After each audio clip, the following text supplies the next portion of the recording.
Hello. Welcome to our training today. This training, the topics on it were picked based on a survey that was sent out before the Christmas holiday break. And based on feedback that we received on this survey, we've put together a few short little things on a couple different topics. First one being accommodations, then a little bit on the mock administration, and then adding school facilitators. That was one that was a big ask on how you do that at the different levels. And so I'm Scott Ross Kelly. I'm the ACT project manager for USBE.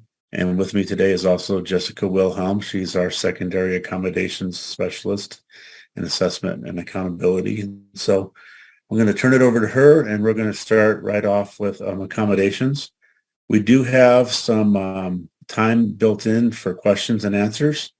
If you have any questions that pop up also, we will be monitoring the chat.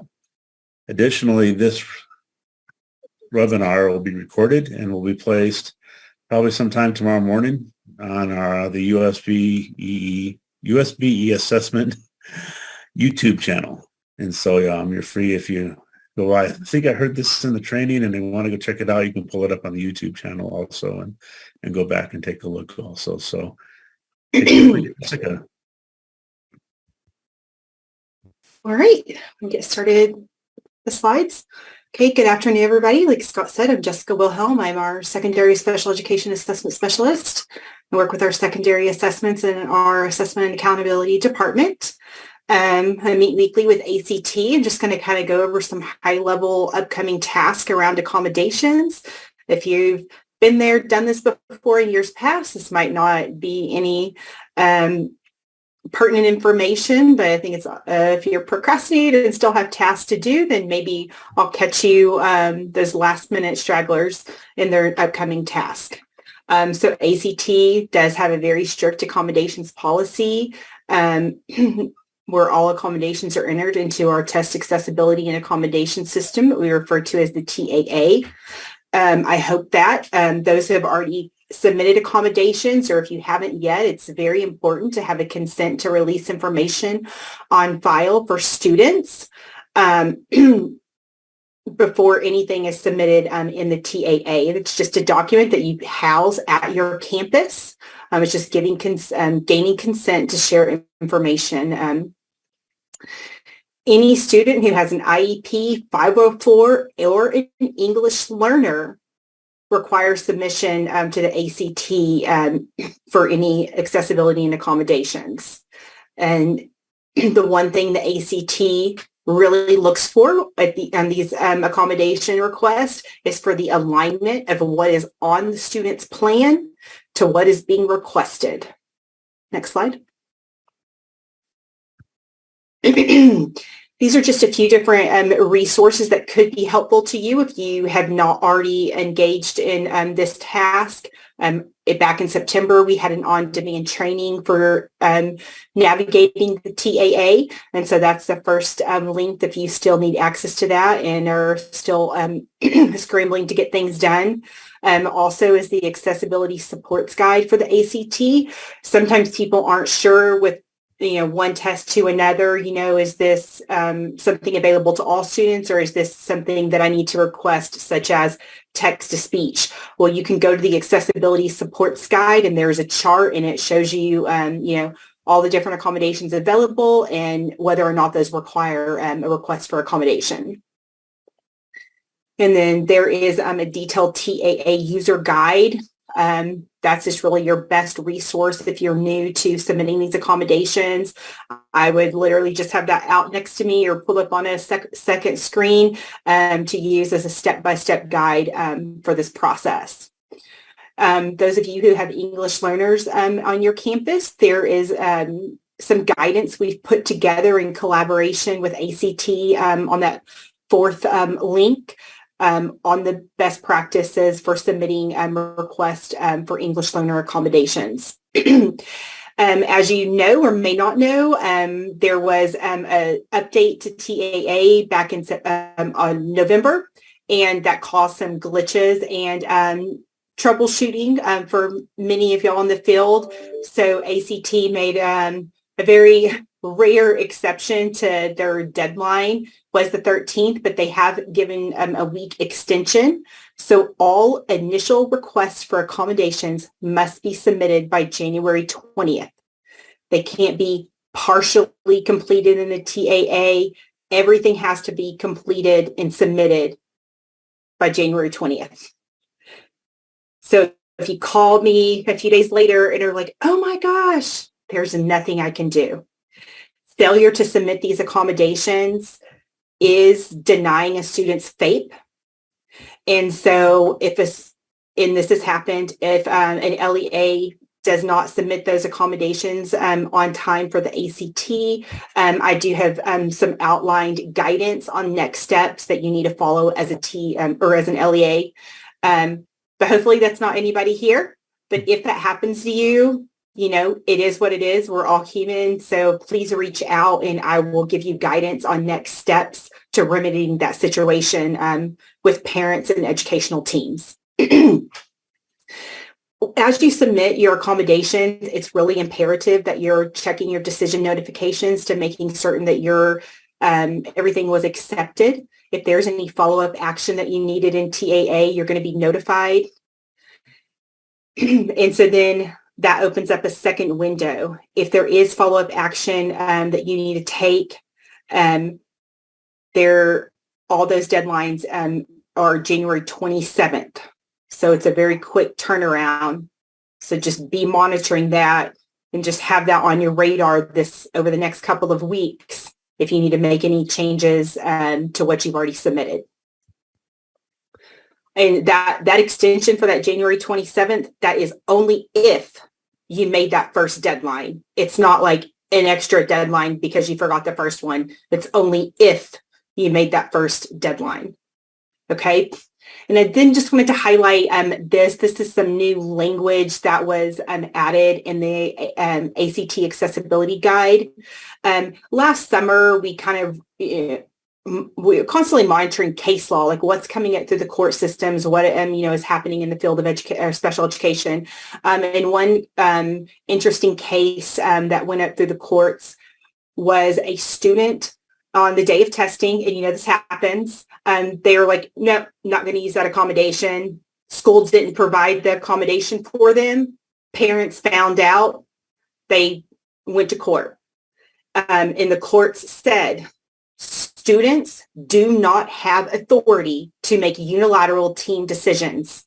If you have a student that is declining an accommodation, you need to, for ACT, follow, they have guidance documented. You have to file an irregularity report, or you might just need to get mom on the phone. Hey, Sarah is refusing this accommodation. Let's just have an over the phone meeting. Can we update her record? You need to get with the team, include parents in those decision-making things.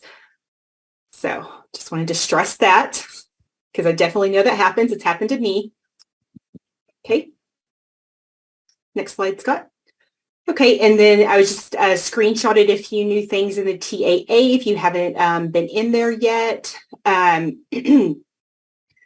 This is the new system. Your ACT is just looking in years past if you've been around. They require the evaluation. That's no longer required.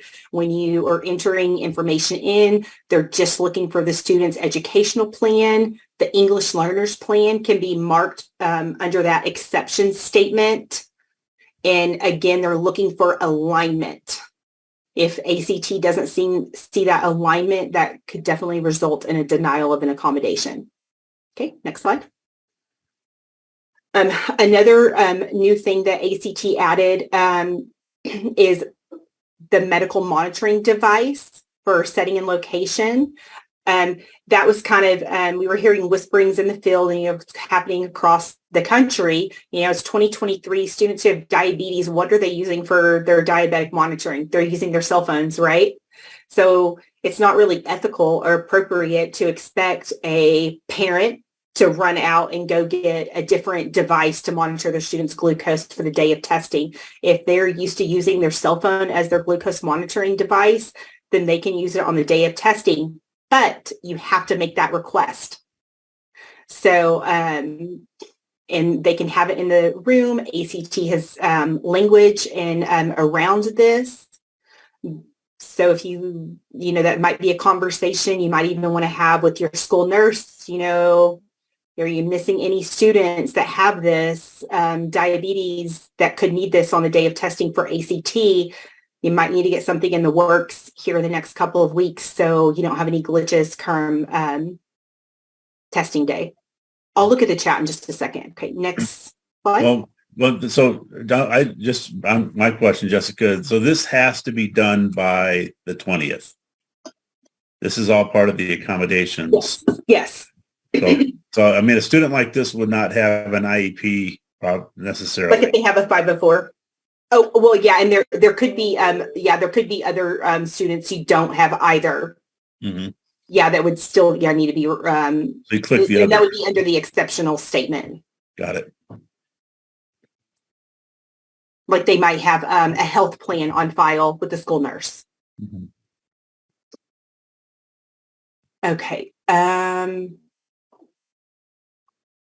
Oh yeah, just another screenshot of that change that ACT is only looking for that one piece of documentation to be submitted, the IEP, the 504, or an official plan. So like a school health plan, an English learner plan. Okay, next slide. Do you have I had a question in the chat asking about the exception statement. What kind of language or verbiage should they put into that? Could it just it would be best practice. ACT likes to see things on school letterhead. I do have some samples back on that like first or second page where I had those bulleted links where there was a link to that English learner plan that's outlined. If it's a health plan, if it was on school letterhead, signed by the nurse, that would work. If you have something just really unusual that you have never submitted before and you're just curious, shoot me a message. I can just, give you a nod. Yes, that's going to be good, or double check with ACT prior to your submission. Good. Okay, there are more, and just a couple other changes. There are more timing options for ACT this year, and ACT has stated to try to avoid using the other as the timing, because then it becomes vague and it just could result in a denial. Try to get the specific timing that you're looking for that most aligns, with what's documented in the student's plan. Okay, we're done. Next page.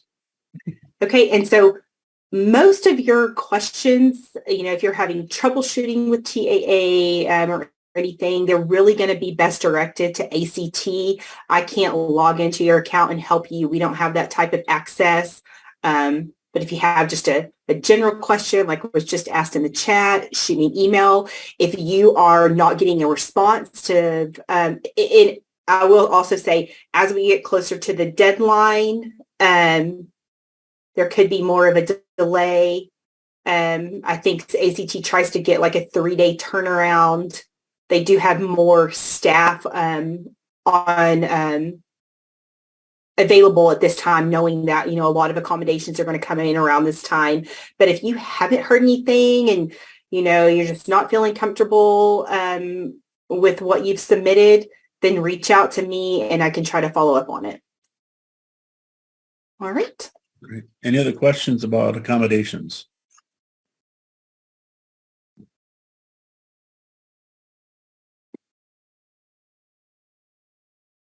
Fantastic. Let's move on to the mock administration. The mock administration, the mock administration happens on a separate site than the usual PA Next site. And so we have a link in here for this mock administration site. And when you go there, like if I click on it right now, one thing you'll notice right away is a different color, and it actually says training up on the side. And I would love to click on this and sign in and show you how to do a mock administration. But since at USBE we don't have students, I don't have a roster to actually do anything. I don't even get a login to this myself. And so actually being able to go in and show how to do a mock administration is just not something that I can necessarily do easily, but I can at least give you some pointers and at least point you in the right direction. So this is something you could actually do.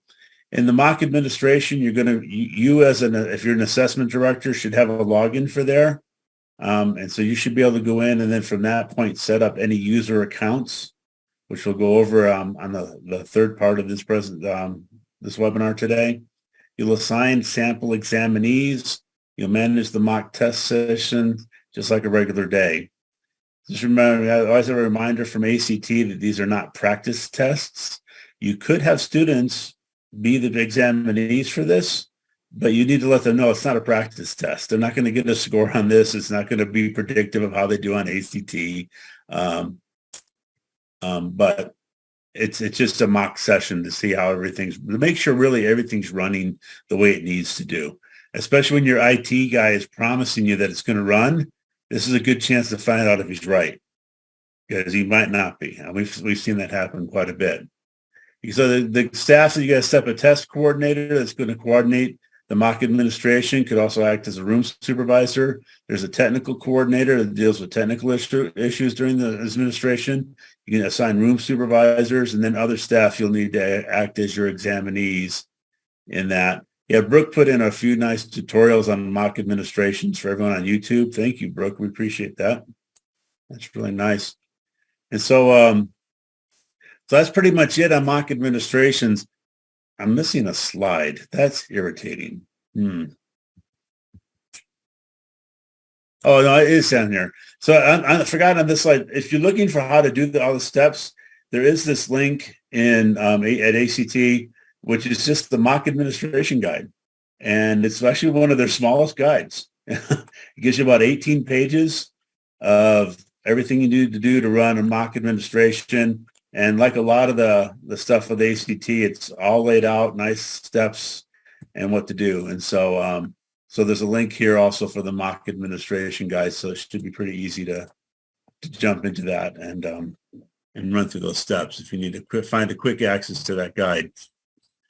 Setting up user accounts is something that assessment directors can do. But also as you go down in the hierarchy, it can also change in terms of what users are able to do. So what I mean by that is myself as the ACT project manager, I'm considered the trusted agent for the state. And so I can assign a district test coordinator and give them permission to do as a trusted agent for the district or for the charter school to create user accounts. You can then create a user account for someone who's a school level administrator, and that school level administrator could then go in and set up accounts for like room supervisors, right? The school administrator can't go back and retroactively take away an assessment director's permissions or even take away mine, but they can, essentially everything flows downhill. And so they can create those user accounts on the way down. So I always say delegate if you can. You as assessment director probably don't want to set up in a large district all of these permissions for all these different schools.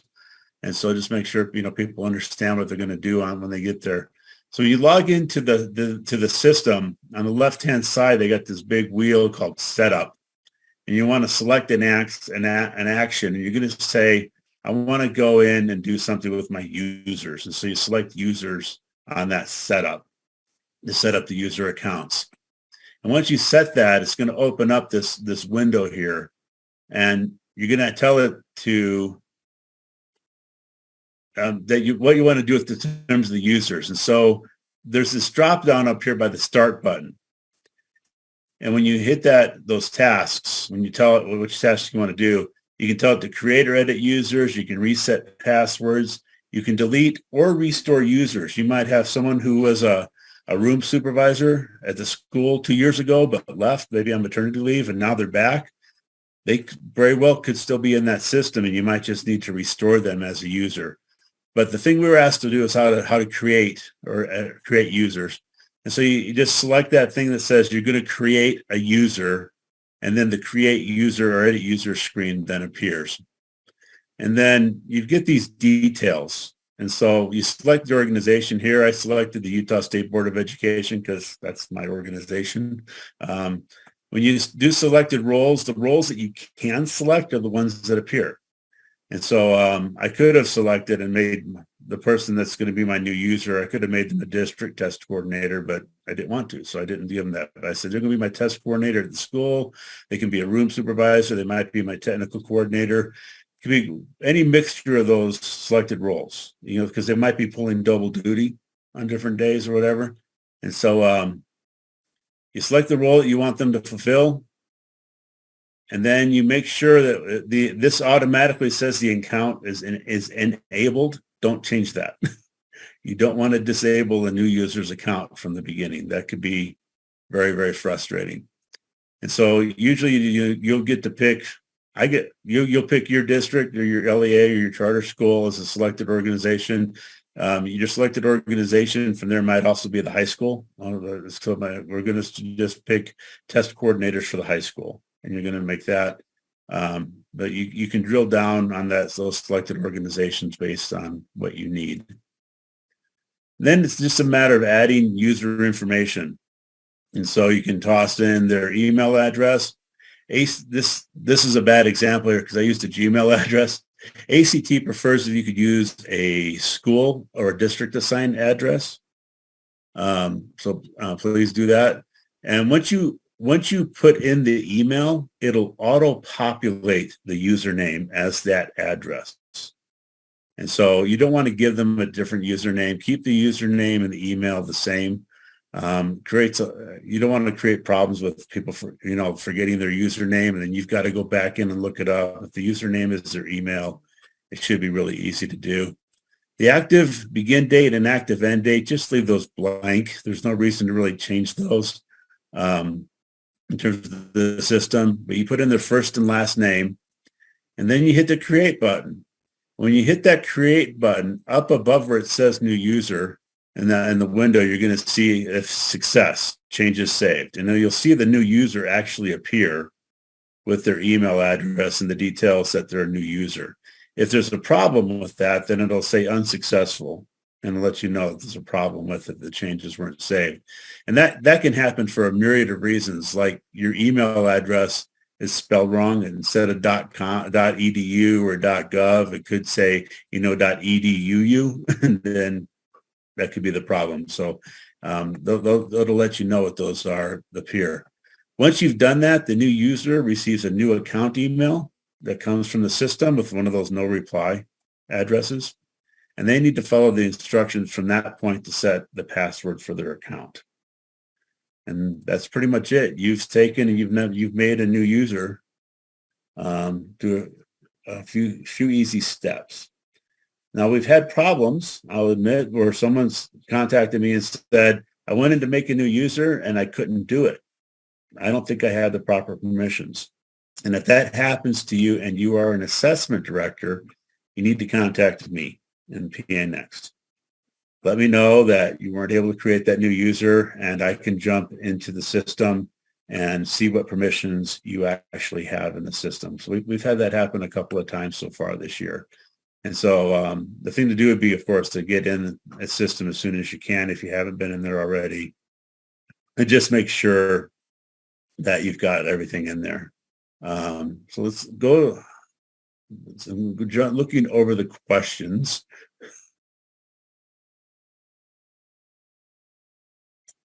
Hal has a question. Those are accommodations, Jessica. When do accommodations approved from TAA move over to Pearson Access Next system? Does it occur at the end of January, early February? Do we know when that occurs? Yeah, I wasn't sure on the exact date when ACT makes that happen. So I emailed our ACT team. And as soon as I find out, which probably will be this afternoon or early tomorrow, I'll send you an email, Hal. And if anybody else is burning with that question. I appreciate that. I'm just trying to tell my schools when to build their test sections for online, and I just know that timing's important. Yeah, it's a good question. It is. And we know they make decisions within they say within 3 days. And usually that's what it has been. They've been doing pretty well on that. But I personally would hope that when they make that decision, it does it right away. But Well, but it's not the decision, but Right. the TAA system is the ACT sponsored system, and then Pearson Access Next is their vendor. So they've got to be moving data between the vendors to basically put it in, unless I'm missing something. Yep. Brooks got a question about import-export options to do batch users. I know that right now that's not an option that we have. I do know that ACT is looking at changing away from the PA Next system. And I have scheduled sometime, I think it's in the next couple of weeks, at the end of this month, we have scheduled where they're going to show us at USBE what the new system looks like. And so I'm going to stick that down as a note just to see if that's going to be in the new system or not, because that's something that would be very helpful. The closest we've got right now is just the original beginning of the year org file, where it pretty much doesn't have a lot of that information. Some of the org files do have, I have seen some information on some of the org files where they do have like a high school level school administrator on them, but not many, because those roles change. Scott? Yes. Can you clarify the PA Next system? Do you mean that ACT is changing their affiliation with Pearson? Yes and no. Yeah, it's kind of like an amicable divorce. They're both kind of going their separate ways in terms of what they're doing, with Pearson taking more of a line, like with our Utah Spire Plus test and running those kinds of things. And ACT is becoming its own separate entity from Pearson. I don't love the system, but at least it's a known thing. Right. And with Aspire Plus, I said, if you can do Aspire Plus, you can do ACT. Yes. I just worry that narrative is going to change with this transition or split. Yeah. I would say that it's still preliminary about what changes could be next year, and we have a lot of eyes on hand to view what the system could look like. Right now, we know the new system could be out next year, but it might be the year after when everything goes live with online. I know that the new system has already been used in, I believe, 7 different states, and they're looking at they're ramping it up really slow in terms of getting it out to all the other states too.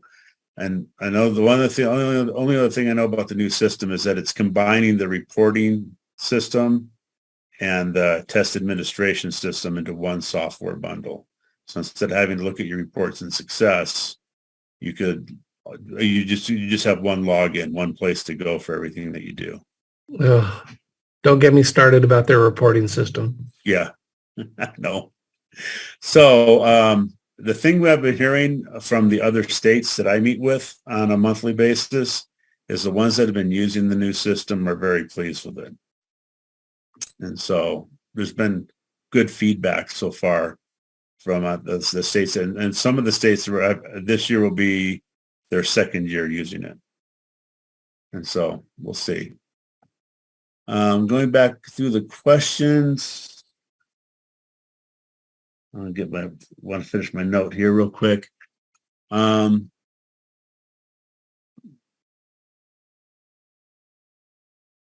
does the confirmation email come from, or is it ACT or Pearson Access Next? That's the confirmation for accommodations, Margot? Is that where the confirmation email? No, it's a confirmation email when you've created a new user. Okay, yeah, that'll be through Pearson Access Next. It'll actually have a no reply test administration at ACT. It's an automatic thing that the system does, and it happens pretty quickly. I've set up some new assessment directors this year, and I've literally been on the phone doing it, and they go, "Oh yeah, I just got the email. It's in." And so it happens pretty quickly from what I've seen. And so they'll see it come pretty much right after you hit create. Okay. They just tend, when they see Pearson's Access Next, they just tend to delete that. So if I tell them it's coming, they'll watch for it. Yep. Yeah, it has this email address. I've got it back on the page here. It'll actually be from no reply testadmin@act.org will be the address it comes from. So if they don't see it pop up in the regular email, we all knew the first thing to do is check the spam, because that's where it ends up. I even had that happen today from a company. It's like, they even said in their email to me, to their message to me on the screen that said, and if you don't see this email, check your spam. And that's exactly where it was, in my spam. How long does the mock administration test take? I do know it's not as long as the ACT test. It's not going to be a full battery of tests that are, 35 to 45 minutes long. That would be just to make sure that the system's up and running, that the different tests can load and run. And so that's one of the reasons they say this isn't a practice test. It's not even a full battery of tests. So I don't know how long it takes personally, but I do know it shouldn't be that long. We have a few students that have been entered wrong on TAA.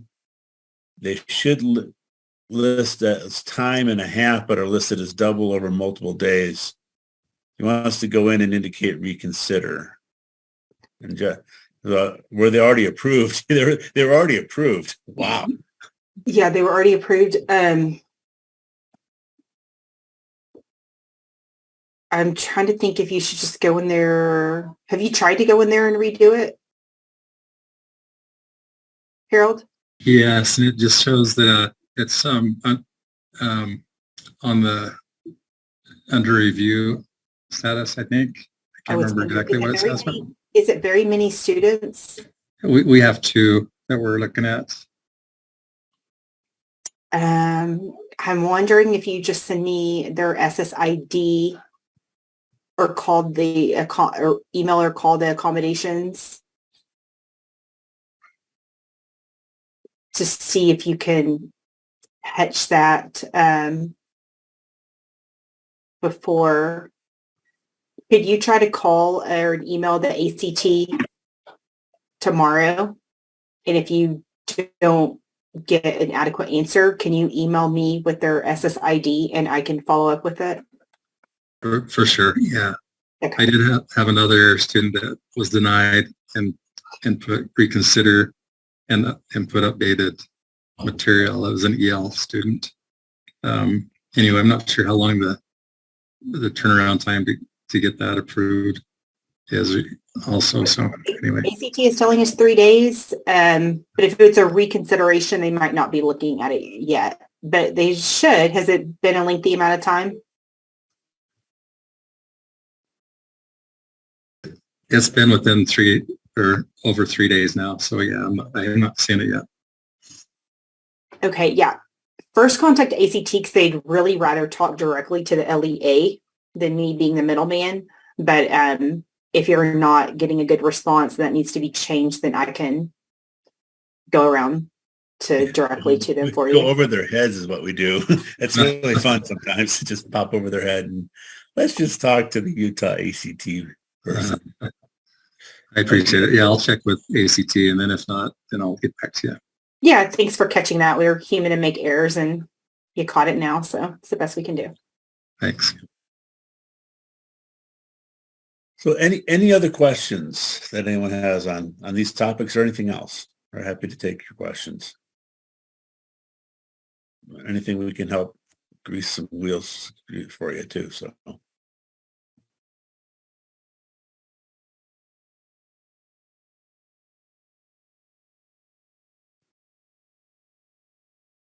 I'm going to write a paper on appropriate wait time for Zoom meetings. What is it? One of the things, while I'm remembering, in the announcement that went out for this on the listserv, there was also a mention about an upcoming training with ACT. Because someone wrote me and said, you got 2 different dates on this. Well, there's 2 different trainings. And so there's an upcoming training next week, and it's before the AD meeting.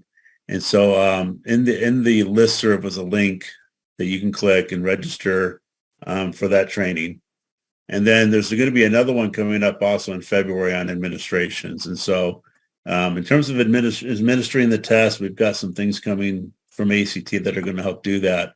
But if there's other topics you would like to see in future webinars or if you'd like it to, us to take and maybe break apart or go into more detail on some of these other trainings that ACT does, just please let us know, pop anything into the chat of what topics you'd like to see.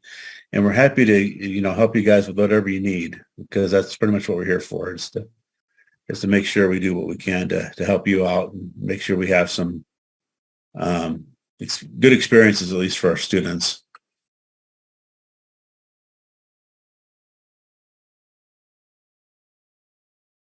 I got that one on online schools, Hal. I like that. It's a good one.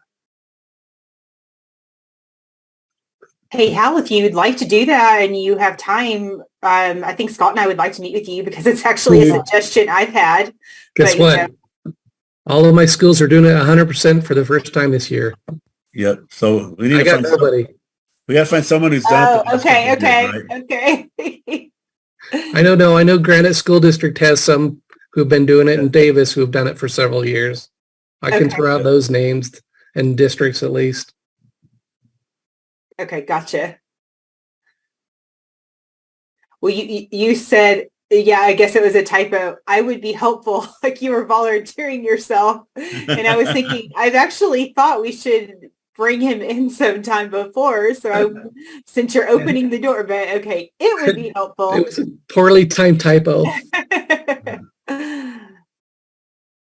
No, I like that. I always years ago, before I went fell into education, I worked as a scientist, and we had a sign in our lab that just said, "Don't reinvent the wheel."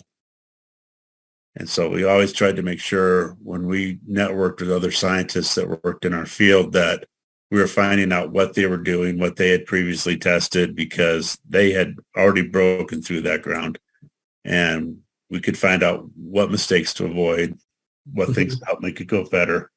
And that was always our mantra. We got a grief one time from someone in leadership that's where I was working, saying, "How come you guys are going to this conference?" Well, we're going to be meeting with a whole bunch of people that do this work, and we're going to find out what not to do and save the company money. And then let's go to the conference.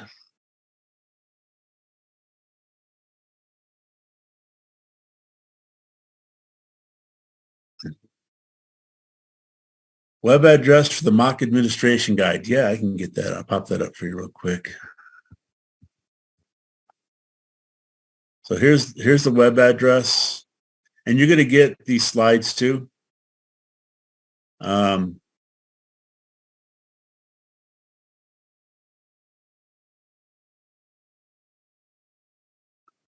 Wendy, I wish you had more experience too. We'll find someone though, I'm sure. And if you're looking for that mock administration guide, it's a simple little guide. I'm going to take and put that address in the chat. And that way it's easier, you don't have to try to type that all out.